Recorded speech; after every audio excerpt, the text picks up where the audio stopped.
नमस्कार दोस्तों, आप सभी का अपने YouTube चैनल गुरु एजुकेशन हब में फिर से स्वागत है।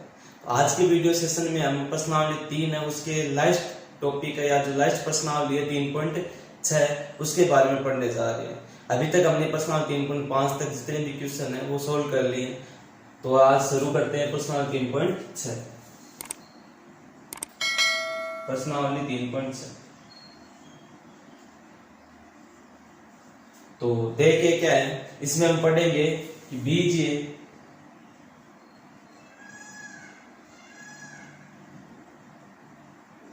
बीजीय व्यंजकों के एलसीएम व एचसीएफ के बारे में बात करेंगे। एलसीएम व एचसीएफ, बीजीय व्यंजकों के एलसीएम व एचसीएफ के बारे में हम चर्चा करेंगे। अभी यहां पर हम देख लेते हैं एलसीएम क्या है और एचसीएफ क्या है। अगर मैं एलसीएम की बात करूं तो आपने नाम सुना होगा लघुत्तम समावर्तक।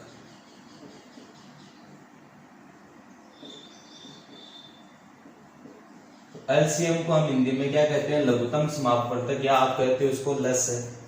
और अगर मैं बात करूं एचसीएफ की, तो एचसीएफ को हम कहते हैं महत्तम समावर्तक।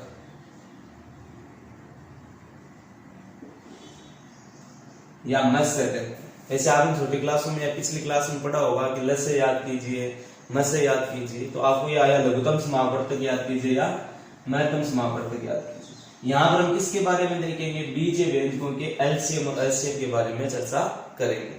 तो पहले हम ये देख लेते हैं भाई एलसीएम होता है क्या है और एचसीएफ होता है क्या है। अब उदाहरण लेके हम देखते हैं। तो सबसे पहले कोई भी आपको संख्याएं देते हैं या बीजीय व्यंजक देते हैं चाहे संख्याएं देते हैं, तो सबसे पहले आपको उनके अभाज्य गुणनखंड आने चाहिए। क्या आने चाहिए, अभाज्य गुणनखंड आने चाहिए। यहाँ पे नाम आया अभाज्य, यानी आपसे पूछ ले अभाज्य संख्याएं क्या होती है, तो ऐसी संख्याएं जिसमें स्वयं और एक के अलावा किसी और का भाग नहीं जाता है। केवल किसका भाग जाता है, खुद जैसे मैं कहूं 2 है तो उसमें केवल 2 का या 1 का भाग जाए, इसके अलावा किसी और का भाग नहीं जाए, तो वो संख्या क्या कहलाती है, आपकी अभाज्य संख्या कहलाती है। तो उन संख्याओं का जो गुणनखंड करो आप, तो वही क्या कहलाता है, अभाज्य गुणनखंड कहलाता है। तो आप कोई भी संख्याएं दे दे, 2 दे दे, 3 दे दे, 4 दे दे, उनका सबसे पहले आपको क्या करना होगा, अभाज्य गुणनखंड करना होगा। बात सही है। चलो, तो अभाज्य गुणनखंड जब आप करोगे तो जो अभाज्य गुणनखंड आया, जितनी भी संख्याएं हैं उन संख्याओं का गुणनखंड करने के बाद जो अभाज्य गुणनखंड आया, अभाज्य गुणनखंड की सबसे बड़ी घात, सबसे बड़ी जितने भी पद आए आपके, जैसे आपको 36 दे दिया, 48 जितने भी पद दे दिए, उन सभी पदों में जो सबसे बड़ी घात वाली जो अभाज्य गुणनखंड संख्या उसको हम लेंगे। तो कि सबसे बड़ी घात का हम क्या करेंगे, गुणनफल कर दे। क्या कर दे, गुणनफल कर दे, तो वही क्या कहलाता है, आपका जो उत्तर आएगा वो क्या होगा, एलसीएम होगा। और अगर मैं एचसीएफ की बात करूं तो जितनी भी आपको संख्याएं दी, उन संख्याओं का आपने अभाज्य गुणनखंड किया, तो उन अभाज्य गुणनखंड में कौन सा, उभयनिष्ठ, सब में होना चाहिए वो चीज। अभी हम देखेंगे किस प्रकार करेंगे इसको, उभयनिष्ठ अभाज्य गुणनखंड की सबसे छोटी घात का गुणनफल होता है। इसके बारे में हम देखेंगे। पहले एक उदाहरण लेके देख लेते हैं भाई किस प्रकार होता है। जैसे हम उदाहरण की बात करें, जैसे आपको ये कह दे कि 48 व 60 का क्या याद करना आपको, एचसीएफ है या एलसीएम व एचसीएफ ज्ञात कीजिए। ये उदाहरण क्यों ले रहे हैं हम, इसको समझने के लिए भाई कौन सी सबसे बड़ी घात किस प्रकार लेंगे, किस प्रकार सबसे छोटी घात लेंगे, तो उसको समझने के लिए हम क्या कर रहे हैं, एक उदाहरण को लेके हल कर रहे हैं। तो सबसे पहले मैंने क्या कहा कि आपको क्या आना चाहिए, अभाज्य गुणनखंड आपको आना चाहिए। तो यहां पर हम देखो क्या, एक तो करेंगे किसका, 48 का अभाज्य गुणनखंड, 48 का अभाज्य गुणनखंड, और एक किसका करेंगे, 60 का अभाज्य गुणनखंड।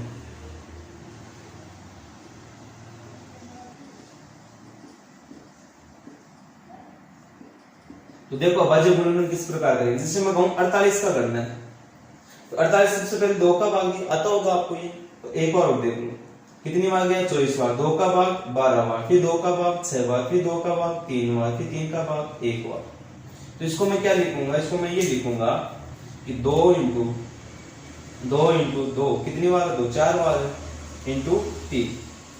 अब आगे आपको क्या करना है, अब जो भी ये दिया हुआ है जैसे 2 इंटू 2 इंटू 2 इंटू 2 इंटू 3, आपने पिछली क्लास में ये पढ़ा होगा कि यदि गुणा में कोई संख्याएं दी हुई है उनका जो ये आधार समान होता है तो घातें क्या हो जाती है, जुड़ जाती है। यानी यहाँ पे 2 2 समान तो घातें क्या हो जाएगी, जुड़ जाएगी। तो घातें 1 2 3 और 4, यानी इसको आप इस प्रकार लिखना 2 की घात 4 इंटू 3 की घात 1।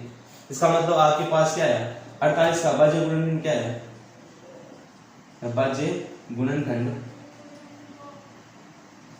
2 की घात 4 इंटू 3 की घात 1 है। अब हम बात करें 60 के अभाज्य गुणनखंड की बात करें तो 60 का अभाज्य गुणनखंड क्या होगा, 2 का भाग दिया 30 बार, 2 का भाग दिया कितनी बार 15 बार, फिर 3 का जाएगा 2 का नहीं जाएगा कितनी बार 5 बार, फिर 5 का कितनी बार गया 1 बार। ये जितनी भी संख्या है वो सारी सारी अभाज्य संख्या है। तो इसका अभाज्य गुणनखंड है आपके पास 2 इंटू 2 इंटू 3 इंटू 5। इसको मैं सीधा लिखूं तो 2 कितनी बार है भैया है 2 इंटू 2 इंटू 3 इंटू 5, 2 कितनी बार है 2 बार। तो मैं इसको ऐसे लिख सकता हूँ 2 की घात 2। मेरी बात समझ रहे हो, 1 प्लस 1 कितना हो गया 2, और क्या है 3 की घात 1 और 5 की घात 1। ये आपके पास है अभाज्य गुणनखंड किसका, 60। अब आपने जो भाषा लिखी उसके आधार पर हम देखते हैं एलसीएम क्या है और एचसीएफ क्या है।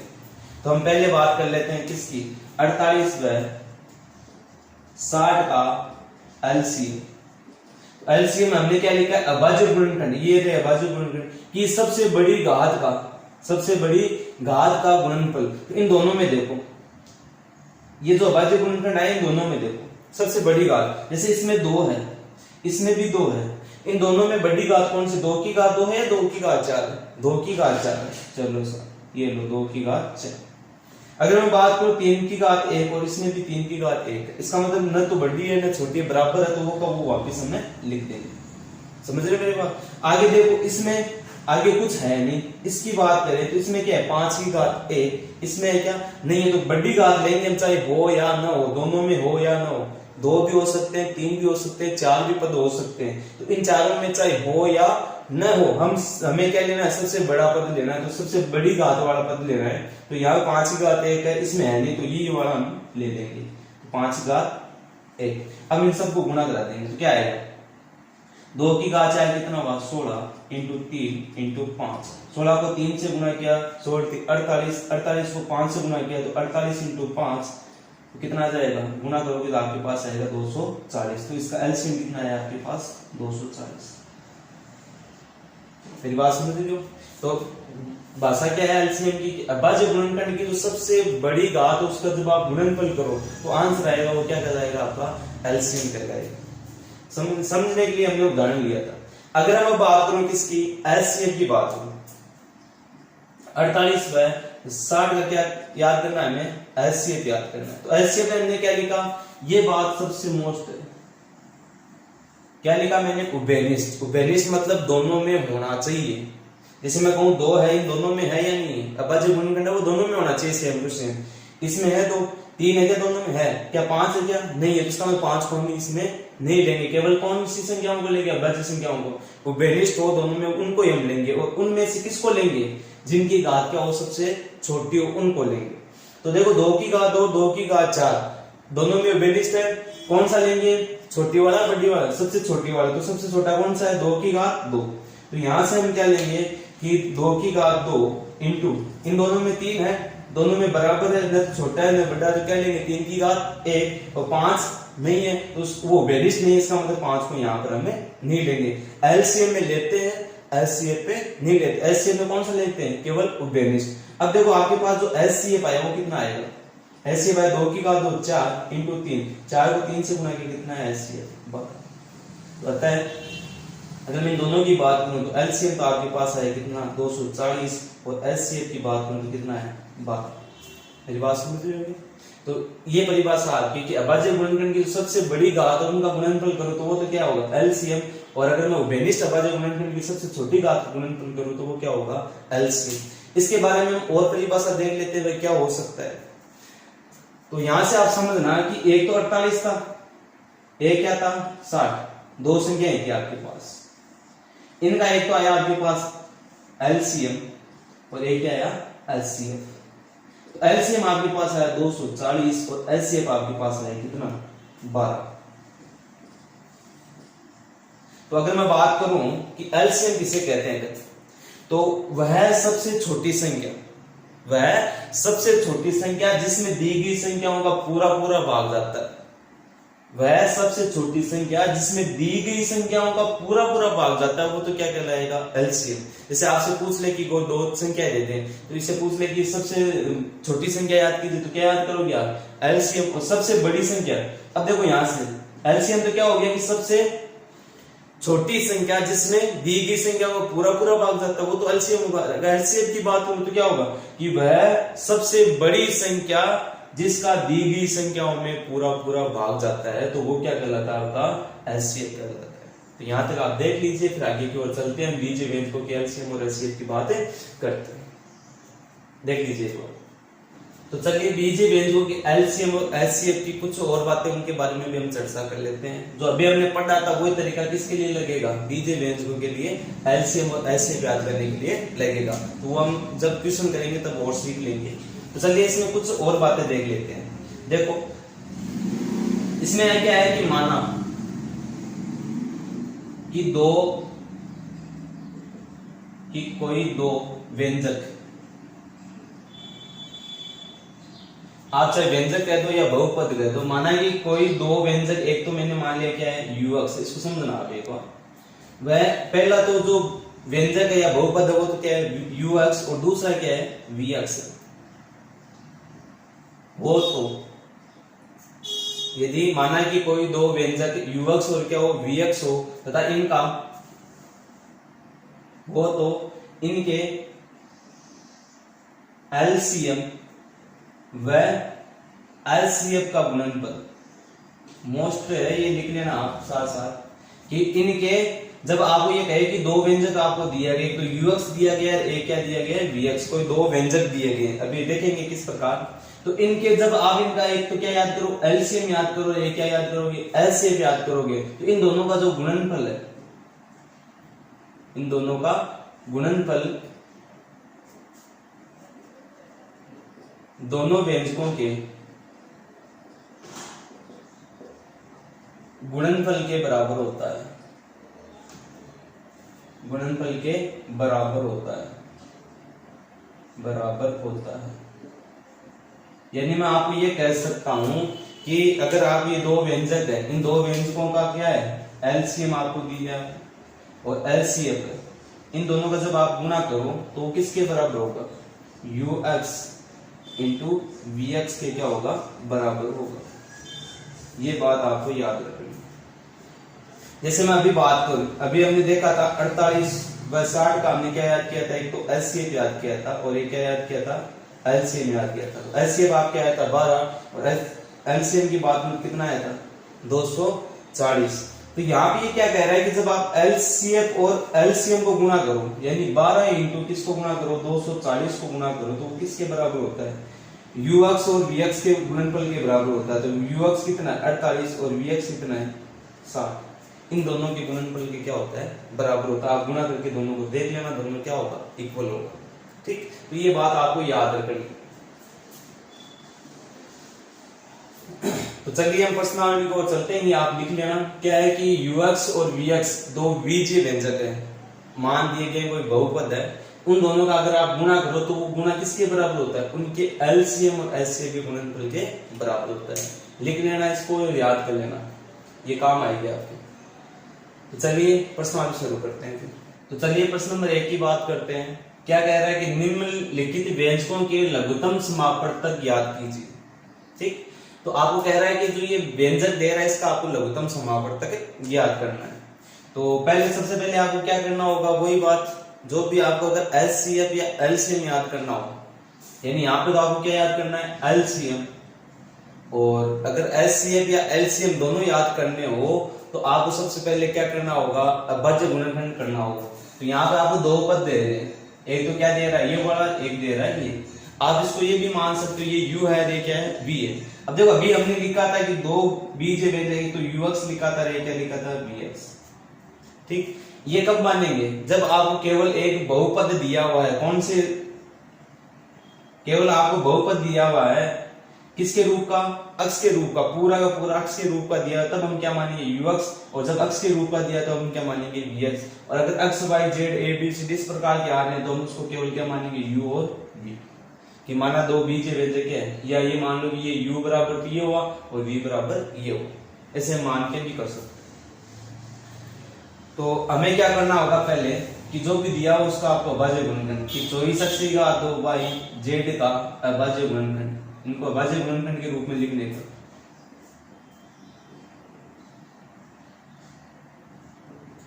तो देखो पहले इसमें क्या दिया हुआ है 24, तो 24 का आप अभाज्य गुणनखंड कर दो, क्या है 2 का भाग कितनी बार गया 12 बार, फिर 2 का भाग कितनी बार गया 6 बार, फिर 2 का भाग 3 बार, फिर 3 का भाग 1 बार।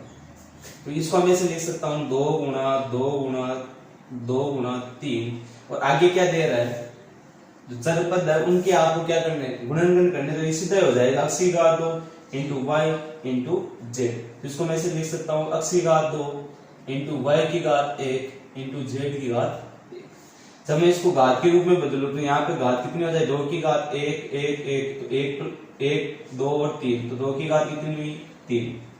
अगर 3 की बात हो तो 3 की घात 1, और आगे जो है वो लिख दो x की घात 2 इंटू वाई की घात 1 इंटू जेड की घात 1। तो ये तो हुआ किसका अभाज्य गुणनखंड, ये हुआ किसका 24 x की घात 2 और y और z। अब हम बात करें किसकी 27 x की घात 4 y की घात 2 z की घात 2 का अभाज्य गुणनखंड, अभाज्य गुणनखंड। इसका देखो क्या होगा 27 की बात, 27 में क्या होगा 3 गुणा 3 गुणा 3 करके देख लो आप, 3 का भाग 9 बार, 3 का भाग 3 बार, 3 का भाग 1 बार, तो क्या है 3 गुणा 3 गुणा 3। आगे जो दिया उनका कर दो, क्या है x की घात 4 इंटू वाई की घात 2 इंटू जेड की घात 2।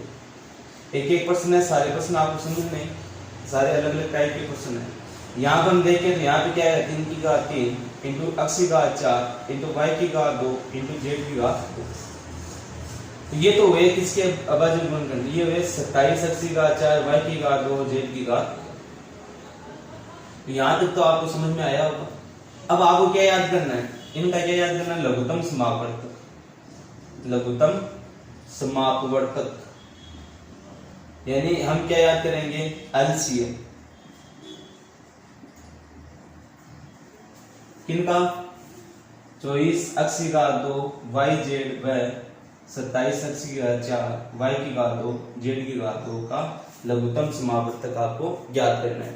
तो हमने भाषा क्या लिखी थी लघुत्तम समावर्तक के लिए कि जब आप अभाज्य गुणनखंड करो, अभाज्य गुणनखंड में जो उच्चतम घात है, अधिकतम घात है या सबसे बड़ी घात का जब आप गुणनफल करो, सबसे बड़ी घात का जब आप गुणनफल करो तो वो क्या कहलाता है आपका लघुत्तम समावर्तक कहलाता है। सबसे बड़ी घात देखो इसकी और इसकी बात करेंगे, क्या इसमें 2 है, इसमें 2 है क्या नहीं है, तो इसमें 2 इसमें 2 नहीं है तो कोई फर्क नहीं पड़ेगा, परंतु हमें क्या चाहिए 2 की सबसे बड़ी घात चाहिए। 2 की सबसे बड़ी घात क्या है 2 की घात 3।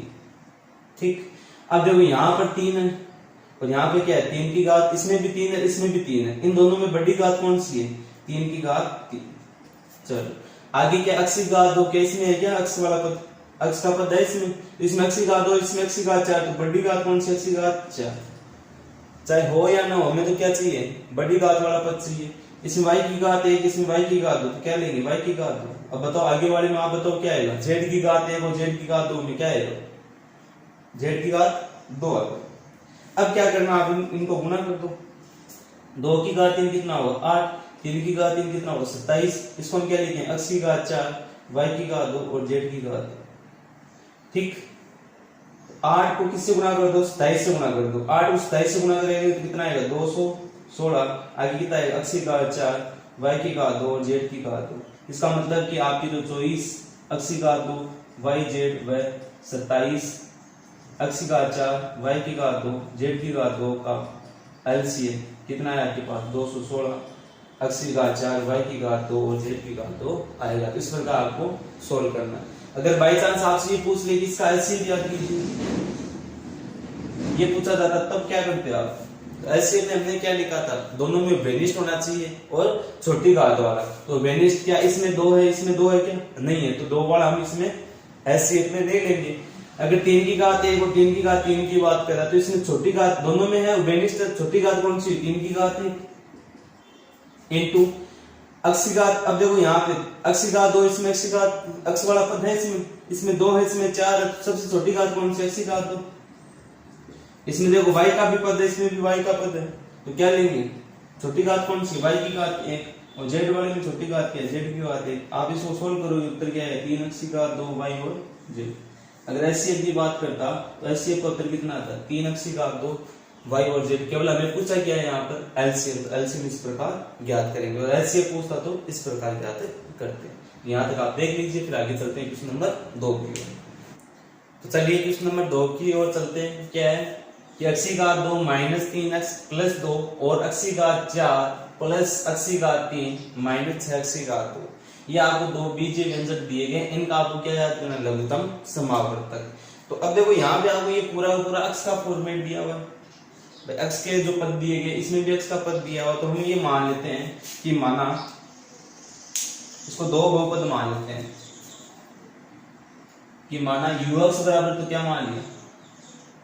x की घात 2 माइनस 3x प्लस 2, x की घात 2 माइनस 3x प्लस 2, तथा vx को क्या मान लिया? vx बराबर x की घात 4 प्लस x की घात 3 माइनस x की घात 2। अभी हमने बात की थी ना कि अगर x का फॉर्मेट हो पूरा पूरा तो हम यहाँ पे क्या मान लेते हैं? vx। अगर नहीं है तो हम क्या मानेंगे? केवल v। और अगर ये x का फॉर्मेट तो हम क्या मान लेते हैं? ux। अगर x नहीं है उसमें x y z 3 4 आ रहे हो चल पता है, तो हम इसको क्या मान लेंगे? u मान लेंगे। ठीक, अब हमें क्या करना है? इनका गुणनखंड करना है, इनको गुणनखंड के रूप में लिखना है। तो फिर हमें क्या याद करना है? एलसीएम याद करना है। तो अब देखो आपको ये गुणनखंड के बारे में पता होगा, अगर आपने पिछली प्रश्नावली नहीं देखी अभी तो पहले आप पिछली प्रश्नावली को देखिए, वहां पे आपको अच्छे से समझाया गया है। तो सबसे पहले हम क्या करेंगे? इनको गुणनखंड के रूप में लिखने पर, इनको गुणनखंड के रूप में बदलने या लिखने पर, तो देखो पहले हमें क्या दिया? ux दिया। क्या दिया हुआ है? ux। इसको हम क्या करेंगे? गुणनखंड में बदलेंगे। ux बराबर क्या दिया? x की घात 2 माइनस 3x प्लस 2, इसको गुणनखंड में बदलेंगे। तो गुणनखंड में किस प्रकार बदलते हैं? आपने पढ़ा होगा कि पहले वाले को x का गुणांक, इसको हम क्या करते हैं? गुणा करते हैं। तो a को 2 से गुणा किया, कितना आया? 2। सबसे पहले हम क्या करते हैं? गुणा करते हैं। ठीक, फिर यहाँ पे चिन्ह देखते हैं, यहाँ पे चिन्ह किसका है? जोड़ का। यानी इसका मतलब क्या हुआ कि ऐसी दो संख्याएं लेनी है, ऐसी दो संख्याएं लेनी है जिनको मैं क्या करूं? जोड़ूं, तो कितना आ जाए? 3 आ जाए। तो ऐसी कौन सी दो संख्या होंगी? 2 बार 1 क्या होगा? 1। या मैं कहूंगी 1 तो 1 बार 1 क्या होगा? 2 होगा। तो 1 प्लस 2 कितना हुआ? 3 हुआ नहीं हुआ? 1 इंटू 2 कितना हुआ? 2। सही है। अब देखो हमें क्या करना है आगे, यहाँ पे देखो चिन्ह किसका? माइनस का, तो इसको भी किससे गुणा करा दो?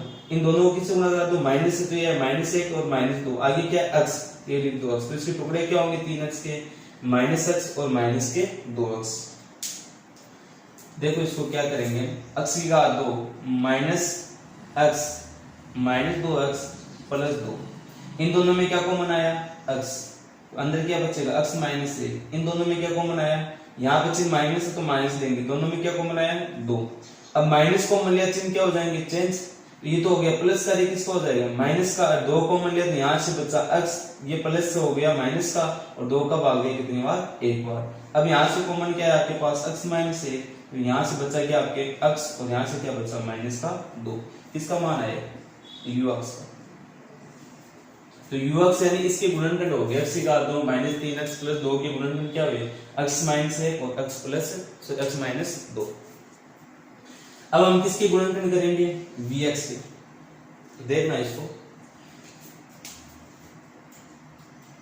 vx को गुणनखंड के रूप में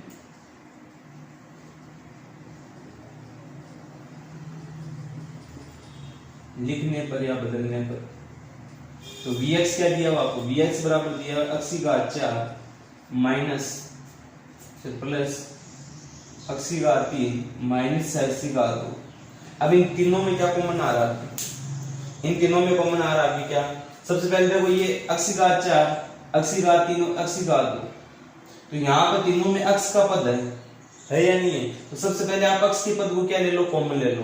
तो यहाँ सबसे छोटा x का पद क्या x की घात 2 है या नहीं, तो सबसे छोटा पद होता है वही कॉमन आ जाएगा। तो यहाँ से कॉमन क्या है आपकी, सबसे पहले x की घात 2, ठीक, x की घात 2 कॉमन आए तो यहाँ पे क्या बचेगा, x की घात 2 प्लस x की घात 3 में से x की घात 2 कॉमन आ गया, क्या बचेगा x माइनस 3 माइनस 6, x की घात 2 कॉमन आ गया तो क्या बचेगा, केवल माइनस का 6। तो आपके पास क्या है, vx बराबर आपके पास आया क्या, x की घात 2 प्लस x माइनस 6, ठीक। अब हमें क्या करना है, इसके गुणनखंड करने हैं। तो क्या करेंगे कि vx बराबर क्या होगा, x की घात 2, जब हम इस बीच वाले के टुकड़े करेंगे तो बीच वाले के टुकड़े क्या होंगे, एक तो होगा प्लस का 3x, एक क्या होगा माइनस का 2x माइनस का 6। इसको आप देख लेना एक बार, कैसे हुआ, 3 में से 2 गया कितना बचा 1, और 3 को 2 से गुना कितना आ रहा है 6, और प्लस माइनस का आप ध्यान रखना। अगर आपको ये नहीं समझ में आया तो पिछली जो क्लास में जो वीडियो हुई है उनको आप एक बार और देख लेना, गुणनखंड कैसे करते हैं, तो आपको अच्छे से समझ में आ जाएगा। चलो देखते हैं, vx बराबर क्या है, x की घात 2। अब देखो इनमें से कॉमन लिया, इनमें से क्या कॉमन आया, x, अंदर क्या बचेगा x प्लस 3, इन दोनों में से पहले तो चिन्ह देखो यहाँ पे क्या कॉमन आया माइनस का, अब क्या कॉमन आ गया दोनों में से, तो इन दोनों में से क्या कॉमन लिया मैंने -2। अब -2 का जब इसमें भाग देंगे, ये प्लस का ये किसका हो गया प्लस का, -2 का इसमें भाग दिया कितने बार गया x बार, और माइनस का भाग इसमें दिया 6 में, कितनी बार गया -2 किसका हो गया प्लस का, और 2 का भाग दिया कितना हो गया 3 बार। अब यहाँ से देखो क्या कॉमन आ रहा है x प्लस 3, तो vx बराबर क्या, x की घात 2, क्या बचा यहाँ से क्या कॉमन आया x प्लस 3, अंदर क्या बचा x, और यहाँ से क्या बचा माइनस का 2। तो आपके पास vx के गुणनखंड क्या हो गए, एक तो x की घात 2 x प्लस 3 और क्या है x माइनस 2, यानी हम ये कह सकते हैं कि x स्क्वायर -3x प्लस 2 का गुणनखंड क्या है आपके पास, इसका गुणनखंड आया आपके पास क्या x माइनस 1 और x माइनस 2। अगर मैं बात करूं किसकी, x की घात 4 प्लस x की घात 3 माइनस x की घात 2 का गुणनखंड या भाज्य गुणनखंड कह दो, कितना है आपके पास x की घात 2 x प्लस 3 और क्या है x माइनस 2। हमें क्या याद करना है, हमें याद करना है इन दोनों का एलसीएम। तो दोनों कौन है, तो vx है और एक क्या है ux, तो ux व vx का एलसीएम। एलसीएम क्या होता है, अब देखो इन पे आप घात लगा दो, दोनों अलग अलग है, इसकी x माइनस 1 एक बार है, x माइनस 2 एक बार है, इसमें x की घात 2 है, इसमें x प्लस 3 एक बार है, x माइनस 2 कितनी बार है एक बार है। एलसीएम क्या होता है कि दोनों में देखते हैं और सबसे बड़ी घात वाली लेते हैं, तो x माइनस 1 इसमें है क्या, इसमें है क्या नहीं है, तो हम क्या लेंगे, तो x माइनस 1 को लेंगे, x माइनस 2 इसमें है क्या, इसमें है क्या है, तो इसमें क्या लेंगे x माइनस 2 ले लेंगे, ठीक। अब देखो और क्या बच गया, x की घात 2 बच गया, और क्या बचा एक बच गया क्या x प्लस 3, तो ये आपका क्या हो गया एलसीएम। मेरी बात समझ रहे हो क्या, क्या किया हमने कि एलसीएम क्या होता है कि जो भी आप गुणनखंड करो उसमें जो सबसे बड़ी घात होती है उसको लेना है, चाहे वो दोनों में हो या ना हो। अगर मैं x माइनस 1 की बात करूं तो ये इसमें नहीं है, तो x माइनस 1 तो आएगा, बड़ी घात इसकी 1 है, x माइनस 2 इसमें एक घात है, इसमें भी एक घात, तो x माइनस 2 भी आ गया, उसकी घात 1। अब बचा क्या, एक x की घात 2 बच गया, x प्लस 3 बच गया, x की घात 2 है वो भी आएगा और x प्लस 3 है वो भी आएगा। तो ये आपका जो आया है x की घात 2 x माइनस 1 x माइनस 2 और x प्लस 3 सारा का सारा क्या है, इसे जो दिए गए बीज व्यंजक इसका क्या होगा आपका एलसीएम होगा। इस प्रकार आप क्वेश्चन को सोल्व करना है, देख लीजिए। तो चलिए अगले क्वेश्चन की ओर चलते हैं। क्वेश्चन नंबर 3 क्या कह रहा है कि 2x की घात 2 माइनस 8 और 2 एक पद दिया हुआ आपको क्या x की घात 2 माइनस 5x प्लस 6। तो माना क्या कि ux बराबर कितना मान लिया हमने 2x की घात 2 माइनस 8 तथा vx को क्या मान लिया हमने x की घात 2 माइनस 5x प्लस का 6। क्या करना होगा हमें, इनका गुणनखंड यानी ux का या ux को गुणनखंड के रूप में बदलने पर तो आपको ux क्या दिया हुआ, ux आपको दिया गया है क्या, 2x की घात 2 माइनस 8। पहले तो ये देखो क्या इनमें कॉमन आ रहा है, सबसे पहली चीज ये होती है। तो इनमें देखो क्या कॉमन आ रहा है, इसमें आ रहा है 2 कॉमन, अंदर क्या बचेगा, x की घात 2 माइनस का 4। तो हमने जब गुणनखंड वाली प्रश्नावली पढ़ी थी इसमें, तो गुणनखंड जब हमने पढ़ा था तो वहां पर हमने देखा था कि इसको हम किस प्रकार लिखते हैं, इसको हम इस प्रकार लिखते हैं कि x की घात 2 को लिखा x की घात होल घात 2 माइनस 4 को क्या लिखेंगे 2 की घात। बात समझ रहे हो, इस प्रकार हमने देखा था। तो अगर मैं कहूँ अगर इस प्रकार का रूप आता है, यानी मैं इसको क्या लिख सकता हूं कि 2 इंटू x की घात 2 माइनस 2 की होल घात 2, यानी ये फॉर्मूला बनेंगे या सर्वसमीकरण बनेंगे किसकी, a की घात 2 माइनस b की घात 2। तो क्या होता है a माइनस b और a प्लस b। अगर हम ये सर्वसमीकरण लगाएंगे तो ux का जो गुणनखंड आएगा वो क्या आएगा आपके पास 2 गुना, तो इसको हम क्या लिखेंगे x माइनस 2 और x प्लस 2। तो ये क्या है, किसका गुणनखंड आया, ये ux का गुणनखंड है। अब हमें चाहिए किसका, vx का गुणनखंड चाहिए। तो देखिए, तो यहां पर हम अगली स्टेप होगी वो क्या होगी कि vx का या vx को गुणनखंड के रूप में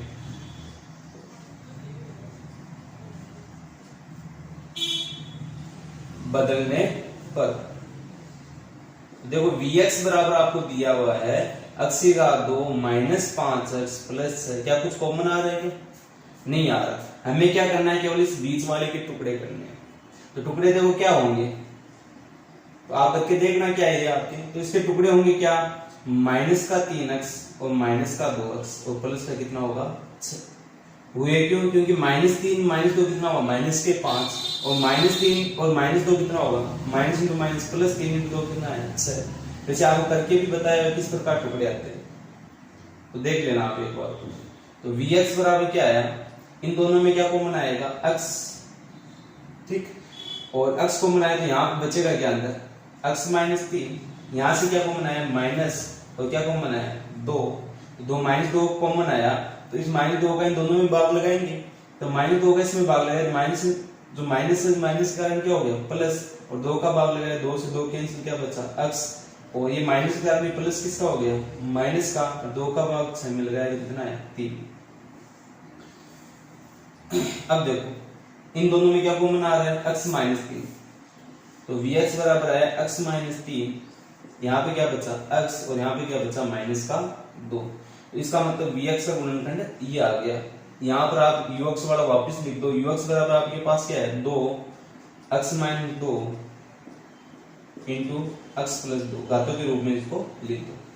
तो आपके पास vx के गुणनखंड ये आए और ux के गुणनखंड ये आए। अब हमें क्या चाहिए इन दोनों का, ux बाय vx का क्या चाहिए आपको LCM। तो LCM क्या होता है कि दोनों में आए या नहीं आए, परंतु वो क्या होना है भाज्य गुणनखंड की जो सबसे बड़ी घात है उनको हम लेते हैं। तो x माइनस 3 क्या इसमें है क्या, x माइनस 3 नहीं है, तो x माइनस 3 तो आएगा ही आएगा, उसकी घात 1। x माइनस 2 इसमें है क्या, x माइनस 2 है, दोनों में सेम है, तो क्या आ गया एक बार आएगा x माइनस 2। अगर घात वाला ज्यादा घात वाला आता है यहाँ पे x माइनस 2, तो हम बड़ी घात वाला लेते। अब बच गया क्या, ये हो गया, ये वाला हो गया, बचा क्या, एक तो 2 बचा, ठीक, और एक क्या बच गया x प्लस 2, सबसे बड़ी घात यही है। अब देखो इसको हम सोल्व करें तो 2 इंटू x माइनस 3, इसको क्या लिख सकते हैं, देखो वापिस यही आ रहा है a minus B A plus B, क्या था ये a की घात 2 माइनस b की घात 2, क्या हम इसको ऐसे लिख सकते हैं a की घात 2 माइनस b की घात 2, तो क्या आएगा a की घात 2 माइनस b की घात 2 2 की घात 2 कितना आ गया 4। तो ये आपका क्या होगा LCM। तो LCM आप समझ चुके होंगे अभी तक कि एलसीएम में हम क्या लेंगे, चाहे दोनों जो भी जितने भी आपको पद दे, 2 दे या 3 दे, इन तीनों में चाहे सेम, प्रत्येक पद में सेम हो या न हो, हमें क्या लेना है, जो सबसे बड़ी घात वाला पद है उसको हमें अभाज्य, जो अभाज्य गुणनखंड है सबसे बड़ी घात वाला उसको हमें लेना है। जैसे इसमें क्या था, x माइनस 3 इसमें था, इसमें नहीं था, तो जो वो था वो का वो हमने यहाँ पर लिख दिया। x माइनस 2 इसमें भी है, इसमें भी है, परंतु इन दोनों में जो बड़ी घात वो लेंगे, बड़ी घात है नहीं, दोनों बराबर, तो ये वाला वापस लिख दिया। अब देखो इसका तो हो गया, अब इसमें क्या क्या बचा, एक तो 2 बचा, इसमें नहीं है परंतु 2 तो हम लेंगे क्योंकि 2 की जो बड़ी घात है वो क्या है, 2 की घात 1 है, तो वो हमने ले लिया।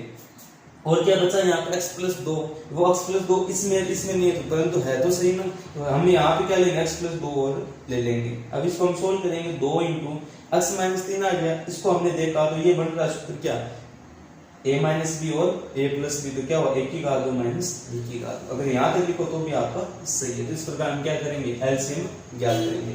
तो आपको क्या आना चाहिए, आपको गुणनखंड आना चाहिए। अगर नहीं आता है तो आप पिछली क्लास जो हमने गुणनखंड वाली पढ़ी थी तीसरी में, वो आप एक बार और देखना, इसकी लिंक आपको डिस्क्रिप्शन में मिल जाएगी। फिर हम चलते हैं अगले क्वेश्चन की ओर। अगर यहाँ पे आपको कहे कि एलसीएम ज्ञात कीजिए, अगर आपको इस क्वेश्चन में पूछ लेता साथ ही कि लघुत्तम समावर्तक, तो आपको याद करना ही है। आपको ये और पूछ लिया कि इसका क्या याद कीजिए, एलसीएम याद कीजिए, महत्तम समावर्तक ज्ञात कीजिए। तो किस प्रकार याद करते हैं, महत्तम समावर्तक में क्या होता है, जितने भी पद दे, 1 2 यहाँ पे 2 है, आपको 3 दे दिया, 4 दे दिए, जितने भी पद दे उनमें क्या होना चाहिए, वो उभयनिष्ठ होना चाहिए, सब में आना चाहिए। अब देखो इन सब में क्या x माइनस 3 इसमें आ रहा है, क्या इसमें आ रहा है या नहीं आ रहा है, इसका मतलब ये तो नहीं होगा एलसीएम में। x माइनस 2 इसमें आ रहा है, इसमें आ रहा है, क्या आ रहा है, इसका मतलब क्या होगा, एक तो x माइनस 2 कौन सा होगा, तो सबसे छोटी घात है, तो यहाँ पर एक घात है, यहाँ पर भी एक घात, दोनों सेम है, छोटी घात क्या होगी, यहाँ पर छोटी घात भी 1 होगी, बड़ी घात भी क्या होगी, 1 होगी। और कोई सेम है क्या, यहाँ पर नहीं है, तो इसका उत्तर क्या होगा, केवल x माइनस 2। तो इसका एलसीएम की बात करें तो एलसीएम कितना होगा, x माइनस 2 होगा, एलसीएम ये होगा। ठीक, इस प्रकार आपको क्वेश्चन को सोल्व करना है। चलिए अगले क्वेश्चन की ओर चलते हैं, यहाँ तक आप देख लीजिए। तो चलिए क्वेश्चन नंबर 4 की ओर चलते हैं। क्या है क्वेश्चन नंबर 4 कि x की घात 2 माइनस 1, एक तो पद ये दिया हुआ है, एक दिया x की घात 2 प्लस 1 और x प्लस 1, दूसरा पद ये दिया, और तीसरा क्या दिया हुआ है, x की घात 2 प्लस x माइनस 1। कितने पद दिए हुए यहाँ पे, 3। तो अभी हमने बात की थी यहाँ पे पद आपके 2 हो सकते हैं, 3 हो सकते हैं, 4, कितने भी हो सकते हैं। तो माना इनको हम ऐसे मान लेते हैं कि माना ux बराबर x की घात 2 माइनस 1, vx बराबर x की घात 2 प्लस 1 और क्या है x प्लस 1 है, और इस लाइट वाले को हमने क्या मान लिया, wx। क्या मान लिया, x की घात 2 प्लस 1 माइनस 1, x की घात 2 प्लस x माइनस 1। अब हमें क्या करना है कि इनका गुणनखंड करना है। तो ux को गुणनखंड में रूप में लिखने पर या बदलने पर, तो ux आपको क्या दिया, ux बराबर आपको दिया हुआ है क्या, x की घात 2 माइनस 1। तो अभी हमने ये पढ़ी थी सर्व समीकरण, कौन सी, यहाँ पर देखो कौन सी सर्व समीकरण लग रही है, 1 की घात 2 माइनस b की घात 2, लग रही है कि नहीं लग रही है। यानी यहाँ पर हम ये कह सकते हैं कि ये वाला सर्व समीकरण 1 की घात 2 माइनस b की घात 2 क्या होता है, a माइनस b और a प्लस b। ये वाले सर्व समीकरण आपको यहाँ पर लगानी है। जब लगाओगे तो ux का जो गुणनखंड आएगा वो क्या आएगा, ux बराबर आएगा आपके पास x माइनस 1 और x प्लस 1। पहली बात हो गई। अब आगे हम चलते हैं vx को। तो vx को गुणनखंड में बदलने पर, तो vx आपको क्या दिया हुआ, vx बराबर आपको दिया हुआ है क्या, x की घात 2 प्लस 1 और क्या दिया हुआ, x प्लस 1। अब आप इसको एक बार ध्यान से देखो, क्या इसमें कुछ सर्व समीकरण लग रही है कि x की घात 2 प्लस 1 में, x की घात 2 माइनस 1 में तो हो सकता है कि x की घात 2 प्लस 1 में हो सकता है क्या, नहीं हो सकता। इसका मतलब इसके गुणनखंड नहीं होंगे, इसके गुणनखंड नहीं होंगे। आगे हम बात करें किसकी, x प्लस 1 की बात करें, तो x प्लस 1 की बात करें तो x प्लस 1 तो अपने आप ही गुणनखंड है, इसके भी क्या नहीं होंगे, गुणनखंड नहीं होंगे। इन दोनों की बात करें तो ये a की जो है दोनों संख्या है वो अपने आप में क्या है, गुणनखंड है। तो इन दोनों के भी क्या नहीं होंगे, गुणनखंड नहीं होंगे। तो ये जो दिया गया रूप है वो ये क्या है, पूरा का पूरा एक गुणनखंड रूप है। जैसे मैं कहूं कि आपको ये कहे 11 का गुणनखंड क्या होगा, कि 11 का गुणनखंड होगा क्या, नहीं होगा, क्योंकि ये खुद ये क्या है, अभाज्य संख्या है, एक ही गुणनखंड के रूप में, इसका कोई भी टुकड़े नहीं होंगे। तो यहाँ पर हम कह सकते हैं का 2 + 1 और x + 1 इनके भी क्या नहीं होंगे, टुकड़े नहीं होंगे। तो ये क्या है, गुणनखंड के रूप में ही है। तो इसके जो गुणनखंड होंगे ux के, वो सॉरी vx के वापस वही होंगे, क्या, x की घात 2 + 1 और क्या होगा, x + 1 होगा। यहाँ पे इसके कोई टुकड़े नहीं होंगे, तो थोड़ा सा ध्यान रखना आप। आगे हम देख लेते हैं, किसकी बात कर ले, wx की बात लेते हैं। तो wx को गुणनखंड के रूप में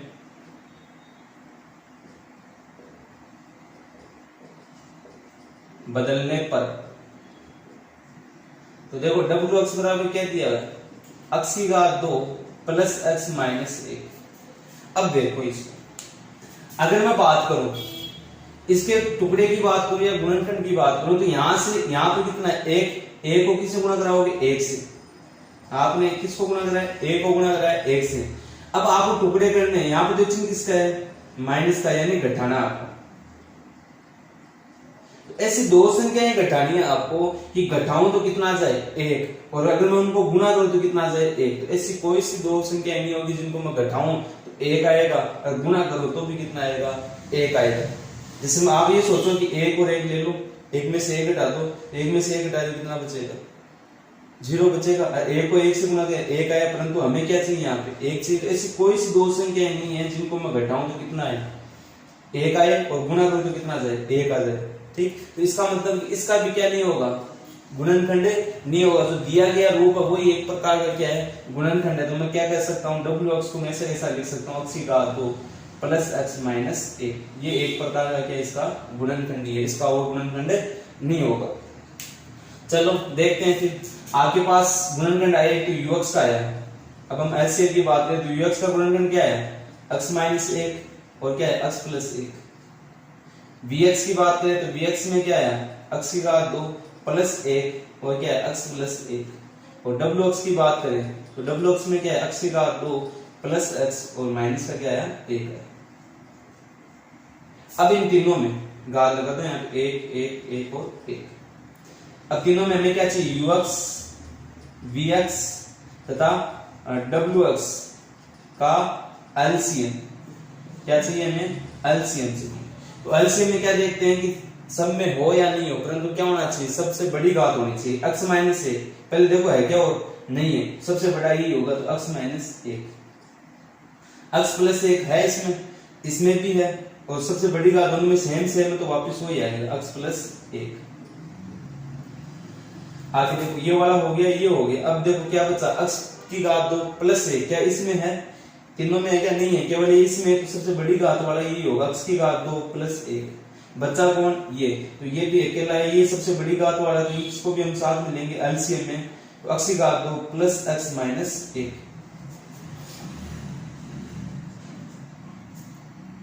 अब देखो अगर हम इसको आगे हल करें तो यहाँ पर आप देखोगे वापस क्या बन रहा है, a - b a + b बन रहा है। a - b a + b क्या बनेगा, वापस a की घात 2 - b की घात 2, b की घात 2 यानी a की घात 2 इंटू x की घात 2 + 1 और x की घात 2 + x - 1।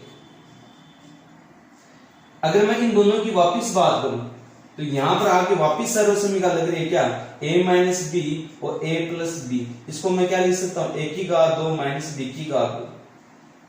देखो कैसे, अगर मैं मान लू x की घात 2 को क्या मान लू, a मान लू, समझना कि मैं x की घात 2 को क्या मान लू, a, ठीक, और इसको मान लू b, a को क्या मान लू b। तो आपके सूत्र क्या बना, a - b और a + b बन रहा है, नहीं बन रहा है, a की जगह तो क्या है, x की घात 2। इसका मतलब क्या है, a की घात 2 - b की घात 2। तो a की जगह क्या रखेंगे, x की घात 2, a की जगह क्या रखेंगे, x की घात 2, उसकी और घात 2 - b की जगह क्या रखेंगे, a की घात 2। तो यहाँ पर अगर मैं इसको सोल्व करूं 2 की घात 2 कितना होगा, 4। तो इसको मैं लिख सकता हूँ x की घात 4 - a की घात 2 कितना होगा। इसको देखो यहां से एलसीएम की बात करूं तो एलसीएम कितना आया इसका, x की घात 4 - 1 और बचा क्या है यहाँ पे, x की घात 2 + x - 1। तो इसका क्या होगा, ये एलसीएम होगा।